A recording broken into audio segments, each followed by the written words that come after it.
আমি তোমাকে একটা প্রশ্ন করতে চাই যে বলো। মানুষ কেন গরিব হয়? এই প্রশ্নের উত্তর তো আমি দিতে পারবো না। সামনে দেখা যাচ্ছে আমাদের। আচ্ছা হুজুর, আমরা জানতে চাইলাম আপনার কাছ থেকে মানুষ কেন গরিব হয়, এই বিষয়টা আপনার কাছ থেকে আমরা জানতে চাইলাম।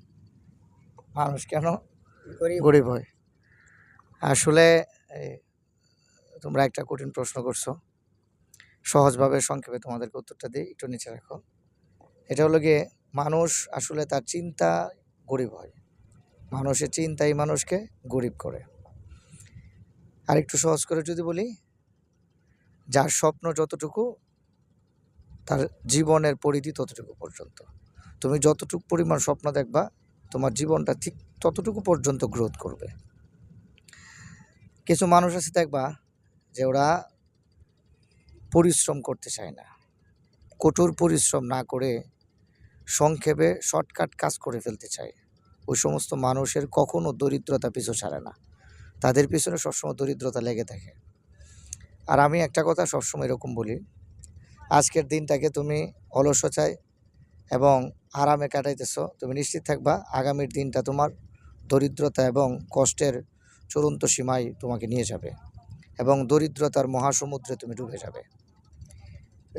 আরেকটু সহজভাবে যদি কই তোমাকে, মানুষ আসলে কেন গরিব হয়ে যায়, তিনটা কারণে। একটা হলো যারা শিখতে চায় না, নিত্য নতুন শিখতে চায় না।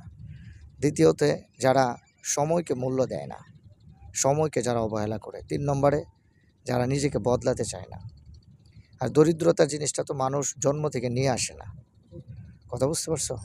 দরিদ্রতা হলো এটা, তুমি চাইলে পরিশ্রমের মাধ্যমে, ইবাদতের মাধ্যমে, আল্লাহর কাছে কান্নাকাটি করে কঠোর পরিশ্রমের মাধ্যমে তোমার ভাগ্যটাকে বদলায় ফেলতে পারো। আর মানুষকে কখনো মানুষ টাকা দেয় না, মানুষের দক্ষতা এবং মানুষের যোগ্যতাকে মানুষ টাকা দেয়। এই জন্যে টাকা আগে না, দক্ষতা আগে। প্রচুর পড়তে হবে, সময়কে প্রচুর কাজে লাগাতে হবে এবং প্রতিদিন নিজেকে বদলানোর চেষ্টা করতে হবে। সেই সাথে তোমার প্রত্যেকটা দিনকে ফিউচার মনে করতে হবে। প্রত্যেকটা এভরি প্রেজেন্ট ফিউচার। প্রত্যেকটা বর্তমানে কি ভবিষ্যৎ। যেহেতু ভবিষ্যৎকে ধরা যায় না, বর্তমানটাকে ভবিষ্যৎ মনে করে প্রচুর কাজ করতে হবে, প্রচুর পড়তে হবে, সময়কে প্রচুর পরিমাণে মূল্য দিতে হবে। এতটুকুই। ওকে, আল্লাহ হাফেজ।